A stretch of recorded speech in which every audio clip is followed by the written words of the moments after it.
بسم اللہ الرحمن الرحیم۔ حضرت ابو ہریرہ رضی اللہ عنہ نے بیان کیا کہ نبی کریم صلی اللہ علیہ وآلہ وسلم سے کسی نے پوچھا کہ کون سا کام بہتر ہے۔ آپ صلی اللہ علیہ وآلہ وسلم نے فرمایا کہ اللہ اور اس کے رسول پر ایمان لانا۔ پوچھا گیا کہ پھر اس کے بعد؟ آپ صلی اللہ علیہ وآلہ وسلم نے فرمایا کہ اللہ کے راستے میں جہاد کرنا۔ پھر پوچھا گیا کہ پھر اس کے بعد؟ آپ صلی اللہ علیہ وآلہ وسلم نے فرمایا کہ حج مبرور۔ صحیح بخاری حدیث نمبر 1519۔ اس حدیث میں بتایا گیا ہے کہ سچا ایمان سب سے بڑی نعمت ہے، اس کے بعد اللہ کے دین کے لیے کوشش کرنا، اور پھر ایسا حج جو اخلاص، حلال کمائی اور گناہوں سے بچتے ہوئے کیا جائے، بہت عظیم عمل ہے۔ حج مبرور کا مطلب وہ حج ہے جو اللہ کے ہاں قبول ہو جائے۔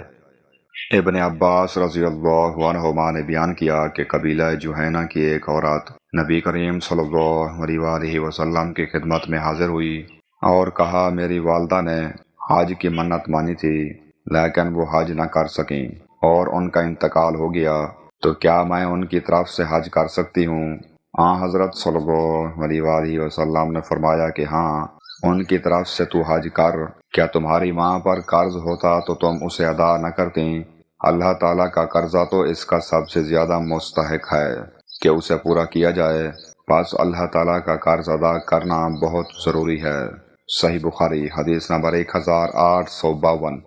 اس حدیث سے معلوم ہوا کہ اگر کسی مسلمان پر حج فرض یا نذر تھا اور وہ وفات پا گیا تو اس کی طرف سے حج کیا جا سکتا ہے، نیز اللہ کے حقوق ادا کرنا بہت اہم ہے۔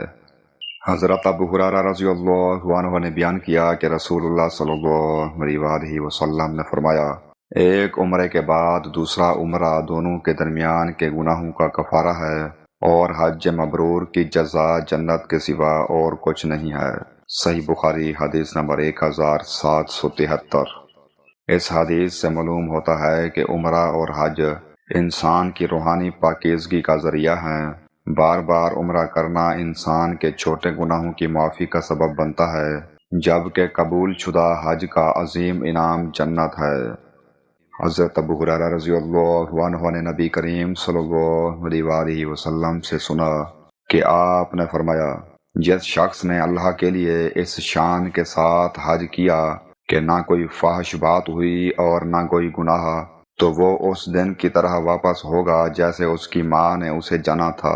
صحیح بخاری حدیث نمبر 1521۔ یہ حدیث حج کی عظیم فضیلت بیان کرتی ہے۔ اگر انسان خالص نیت کے ساتھ حج کرے اور زبان، نگاہ اور اعمال کو گناہوں سے بچائے تو اللہ تعالیٰ اس کے پچھلے گناہ معاف فرما دیتا ہے۔